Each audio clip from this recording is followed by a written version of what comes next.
Konnichiwa YouTube! Welcome back to Archeage Live with your host OnlyOneShinobi. And today I'd like to talk to you about Auroria. So I'm just here on my farm. It's nighttime in Windscour and my junipers are about to mature. I'm hoping to get a thunderstruck, so let's hope something happens tonight. Alright.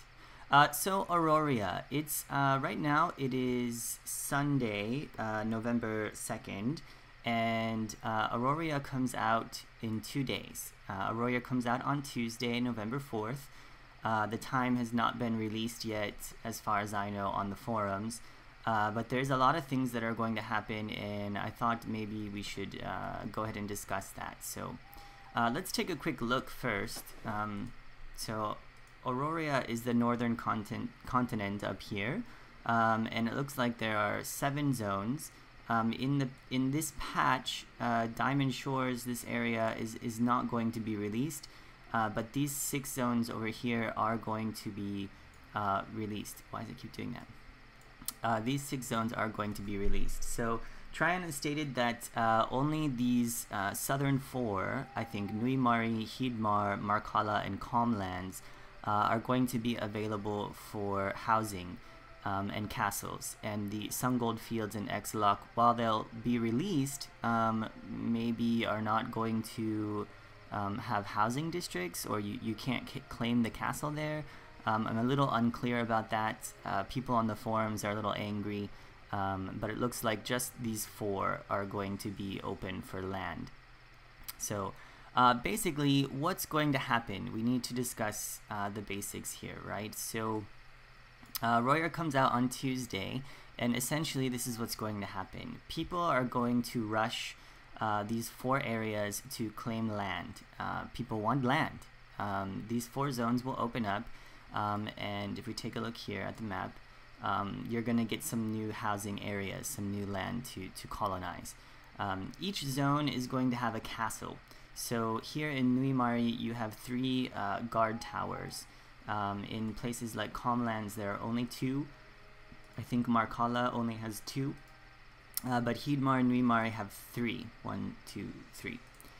Basically, what will happen is someone can go in and claim a guard tower, and then this area around it becomes reserved, well, not reserved, but becomes available for their guild, and the leader of the castle can decide who lives there.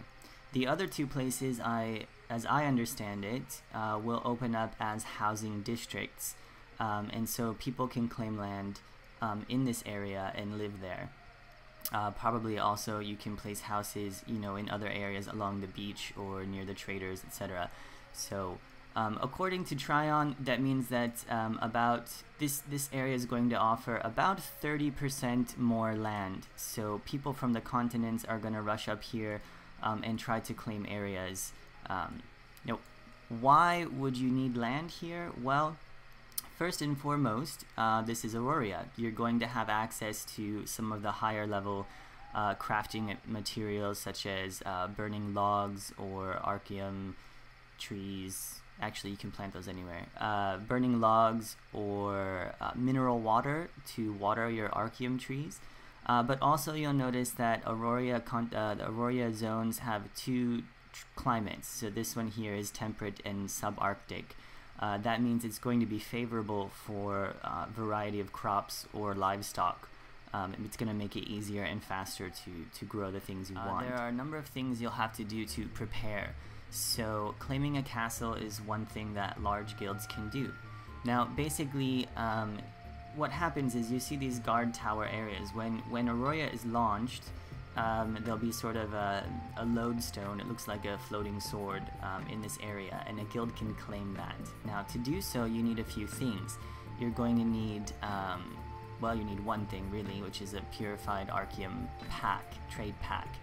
But to get that, you'll need to get Anya Pebbles to make the Anya Ingots, and I believe that the Anya is mined places like Exlock Mountains up here. You can mine Anya, and then you'll need 300 Anya Pebbles, and that will make you your ingots, and you'll also need 50 blood archeum crystals, which can be bought from a general merchant. It's really expensive. You'll also need an archeum workbench, which I believe maybe takes an alchemist to craft that. So you'll need someone with high-level alchemy and someone with high-level mining. The Anya can only be mined by miners with 50k proficiency, so people in your guild should probably be working towards that.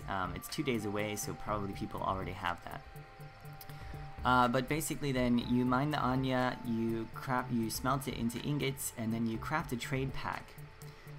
The trade packs have to be crafted on the main continent, as far as I understand. So, for example, you could craft that here in Yinstier.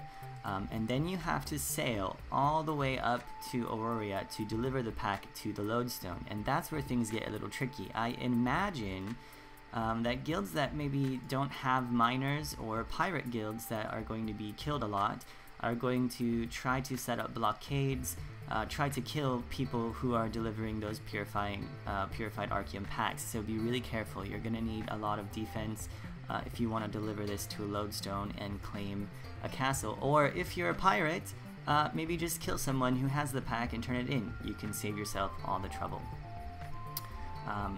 That being said, if you are mining the Anya, you are going to be in these zones contesting the rest of the world, essentially. Everyone's going to be wanting Anya as soon as Auroria is released. So you're going to need groups of people to defend, groups of people to kill other people who come in the area. You're going to need trade ships, not trade ships, but ships to, you know, sail with you and keep you protected while you go. Now basically, that's really all you need. You need the Anya ingots and you need gold for the blood archeum. I think it'll cost about 2,000 gold. You'll need approximately 120 stone packs to build the castle. Masons, alchemists, people on ships with cannons. It's gonna be a bloodfest is what it's gonna be, so be prepared for that.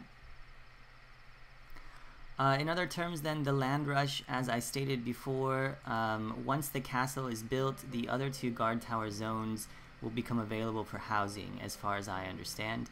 And so you'll be able to place your castle there. So if you're just wanting to get land, then I would suggest taking stealth, taking shadow play, getting stealth, and coming here and just waiting for the area to open up. So immediately, probably some areas will be open. You can try to claim those. And then I would wait at one of the guard tower locations for the castle to be built and the housing provinces to be declared.